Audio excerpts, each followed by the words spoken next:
Hello students, how are you? Hope you all are doing well. आज हम start करते हैं।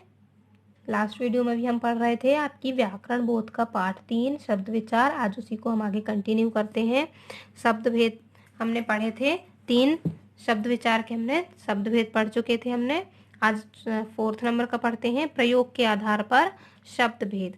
ओके, तो हिंदी में कई ऐसे शब्द हैं जिनका रूप प्रयोग के आधार पर परिवर्तित हो जाता है, जबकि कई ऐसे शब्द हैं जिनके रूप परिवर्तित नहीं होता। प्रयोग के आधार पर शब्दों के 2 भेद होते हैं ना, पहला विकारी शब्द और दूसरा अविकारी शब्द।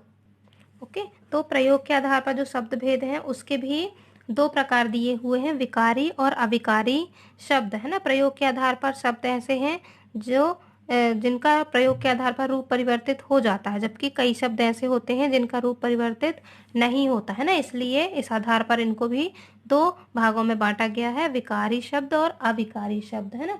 विकारी शब्द क्या कहलाते हैं? आपने अपनी प्रीवियस क्लास में इसके बारे में पढ़ा होगा। फिर से मैं आपको एक बार बताती हूँ कि विकारी शब्द क्या होते हैं। जिन शब्दों में लिंग, वचन, पुरुष, कारक के कारण के आधार पर जो भी बदलाव आते हैं, है ना, उसे हम क्या कहते हैं? विकारी शब्द कहते हैं, है ना। विकारी शब्दों को भी 4 भागों में बांटा गया है ना। विकारी शब्दों को भी 4 वर्गों में बांटा गया है ना। पहला क्या है? संज्ञा, सर्वनाम, विशेषण और क्रिया। ये 4 भागों में विकारी शब्दों को बांटा गया है, क्योंकि शब्दों में क्या होता है? लिंग, वचन, पुरुष, कारक के आधार पर बदलाव आ जाता है। ओके, तो ये है विकारी शब्द। अब अविकारी शब्द क्या होते हैं? जिन शब्दों के रूप में किसी प्रकार का परिवर्तन नहीं होता है, ठीक है ना। जिन शब्दों के रूप में किसी भी प्रकार का परिवर्तन नहीं होता, वे क्या कहलाते हैं? अविकारी शब्द। अविकारी शब्द भी जो है उन्हें भी 4 भागों में बांटा गया है ना। क्रिया विशेषण, संबंध बोधक, योजन और विस्मयादि बोधक। ओके, ये भी 4 भागों में इन्हें भी बांटा गया है। ओके स्टूडेंट्स, तो ये थे प्रयोग के आधार पर 2 भेद, विकारी और अविकारी शब्द, और विकारी और अविकारी इनके भी 4-4 भेद बताए गए हैं। ओके, इस प्रकार से आपका ये चैप्टर खत्म होता है। ओके, अब हम नेक्स्ट करते हैं। दिए गए उत्तरों में से सही विकल्प पर सही का चिन्ह लगाइए। का नंबर दिया है, रचना के आधार पर शब्दों के भेद हैं।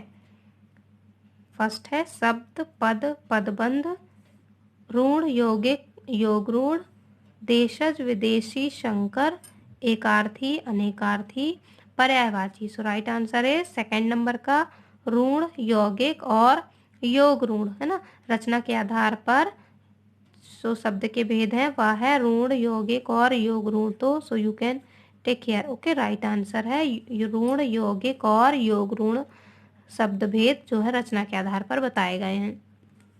नेक्स्ट है नंबर खा। रावण के लिए पर्यायवाची शब्द है देवराज, दशावतार, दशानन, देवर्षि। तो हमने पढ़ा था रावण के लिए पर्यायवाची शब्द क्या यूज हुआ था यहाँ पर योग ऋण शब्दों के लिए, तो दशानन, है ना। दशानन मीन्स 10 मुख वाला, है ना, जिसके 10 मुंह है ना, 10 मुंह वाला दशानन जो रावण के लिए प्रयोग किया जाता है ना। नेक्स्ट है ग नंबर, वाक्य में प्रयुक्त होने पर शब्द कहलाता है पर्यायवाची शब्द, पदबंध, पद, योग ऋण। तो पद, है ना, वाक्य में प्रयुक्त होने पर शब्द कहलाता है जो है क्या है? पद। तो राइट आंसर इज पद, थर्ड नंबर का। तो so you can take care. Okay, next है घ नंबर, दिए गए शब्दों में विदेशी शब्द हैं रोटी, पानी, लेखनी, डॉक्टर। तो डॉक्टर जो है वह क्या है? विदेशी शब्द है। Okay, so you can take care. Okay students, so now your homework.